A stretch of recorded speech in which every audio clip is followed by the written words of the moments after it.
Nothing can stop me, I'm all the way.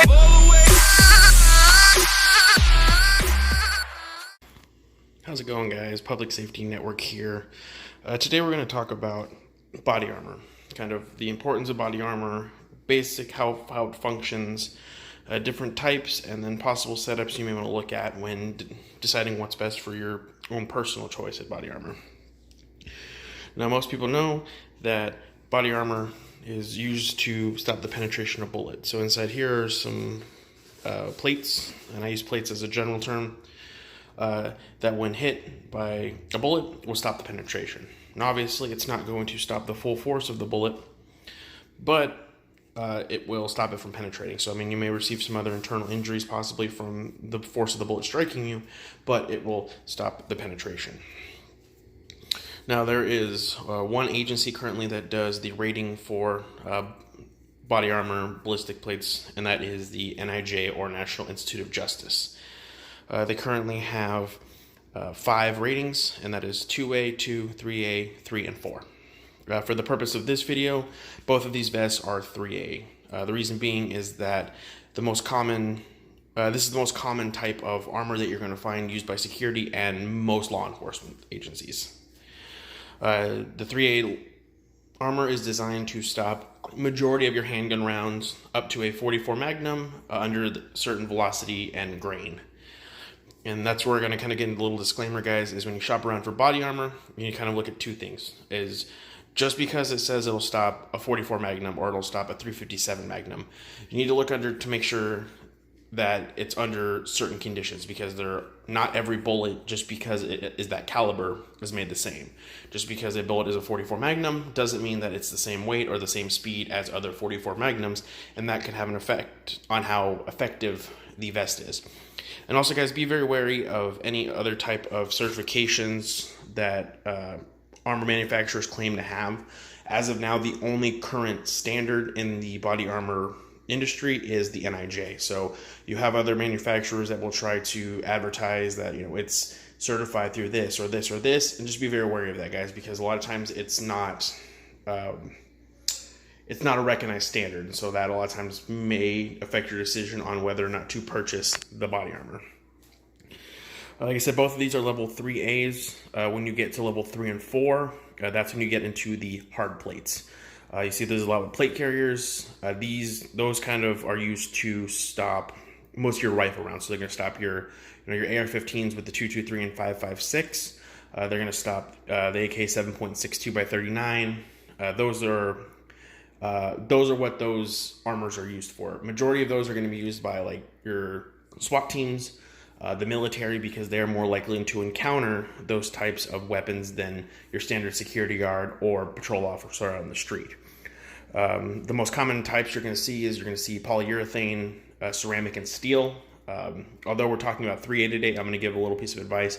Is if you plan on going with any of those 3, polyurethane, in my opinion, is probably your best option.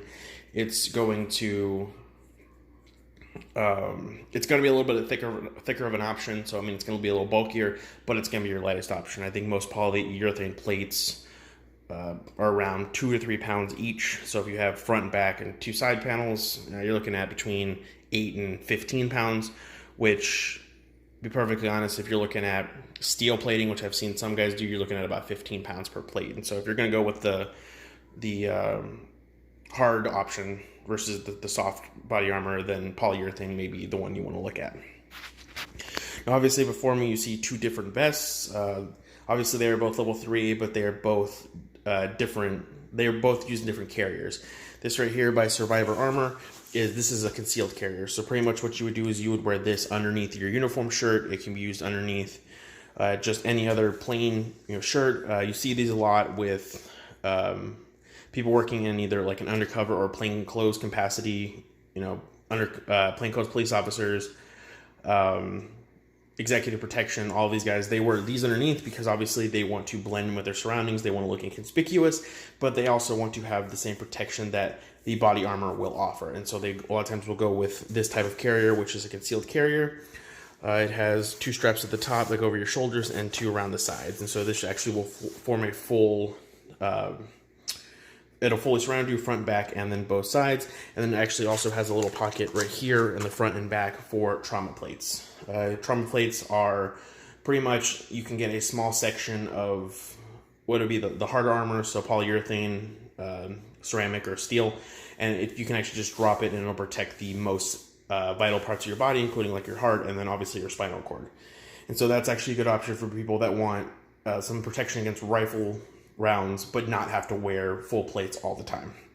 Like I said, this is a good option if you're working in some type of undercover or plainclothes capacity, or you just don't want to wear an outer carrier and you actually just prefer to wear the under carrier. I know guys that are like that. And then over here is this is an outer carrier. There are actually two types of outer carriers. There's carriers that, and so this right here is, again, an outer carrier. There's multiple types of outer carriers. There's some that are they're kind of very similar to this, but you wear your identification on the outside, like name tapes and badges, and obviously back patch. And then these are actually what's known more as a load-bearing vest. They have different either pouches that are sewn onto them, or in this case, we have MOLLE that you can kind of swap pouches in and out based on your needs. And then you can take some of the load off your belt. If you look at here, you have kind of just a miscellaneous pouch. This pouch right here can be used to carry like OC spray, or you can probably fit a small flashlight in there. And then also, this is a taser holder. So this is used to hold the X26P taser.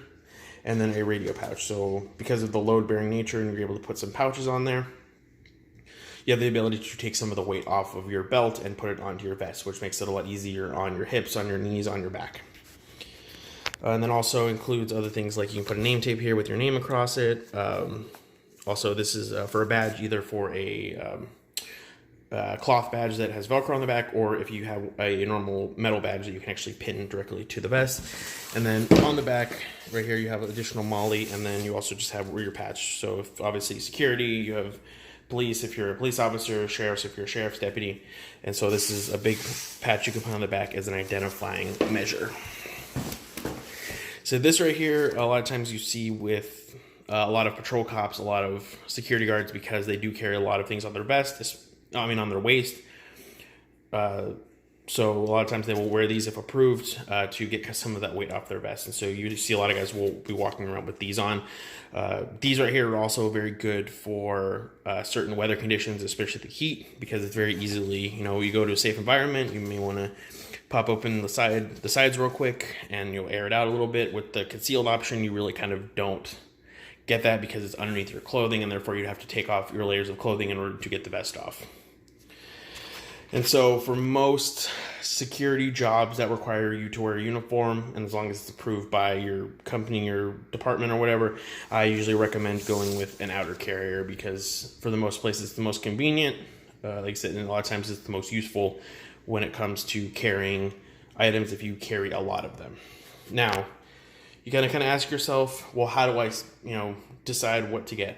Well, first of all, guys, try to go to a reputable manufacturer. So there's a lot of uniform shops out there. You can go to uniform stores and get fitted for body armor.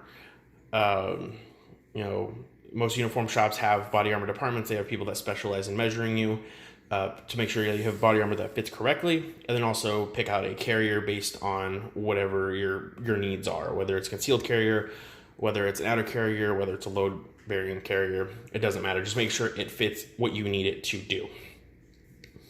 And then also you can order, there are some online manufacturers. I know Safe Life is the big one right now. They have a lot of guarantees to make sure that you get the right fitted vest. But obviously it's very difficult sometimes to be able to buy a vest offline because you're not exactly sure how it's going to fit when you first get it. So also think about that when you start ordering stuff offline, or even trying to buy armor secondhand, because like I said, it may not fit properly.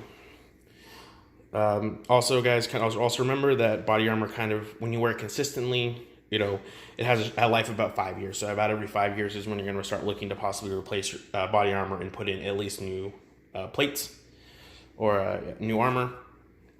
Carriers, on the other hand, have different lives based on how well they're maintained, how often they're washed. And I could go over carrier maintenance, but I think we'll maybe leave that for just a standard comment section or maybe another video. But yeah, guys, that's kind of like what all we're going to kind of talk about today. We kind of covered the different variety of options and some basics about body armor and when you're kind of making your decision. In all honesty, guys, I think body armor is incredibly important nowadays. Either ballistic or they do have stab vests, depending on what type of job you're doing. There was just a case recently of a security guard near where I live that was actually stabbed to death, and so he had a stab-proof vest. In all honesty, may have saved him some serious injury. So, kind of think about these things, guys. I know a lot of companies don't like to provide body armor because it is not cheap. So, I mean, if all honesty, if you're very serious about this, if you work in maybe a not so nice area, you may want to think about furnishing that expense at yourself. I know it's it's a very tedious expense, and you may want to look for cheaper options. Like I said, Safe Life seems to have a pretty good deal going on where you can break up payments and a lot cheaper than your standard uniform store. Or as much as I don't think plates a lot of times are the most functional for the job, if that's what you can afford, that's what you can afford, and it's better than nothing. So thanks for watching today, guys. Go ahead and leave a comment section down below. What type of body armor do you wear? What type of care do you use? Give kind of the guys that watch the channel some ideas about maybe they want to set things up differently than they have now, or maybe it's a new guy on the channel who's kind of looking for some ideas when he goes to make his first body armor purchase. But thanks for watching, guys. The channel's been growing quite a bit recently, and I want to thank everyone who watches and supports this channel for that. Like I said, if you haven't already, go ahead and subscribe to the channel, give it a like, comment down below, share the videos, whatever you need to do, because the more viewers I get, the more subscribers I get, the more time I can put into these videos. But thanks for watching, guys, and I hope my fellow night shifters out there stay safe. And if you're a day shifter, screw you, because you get to not work nights.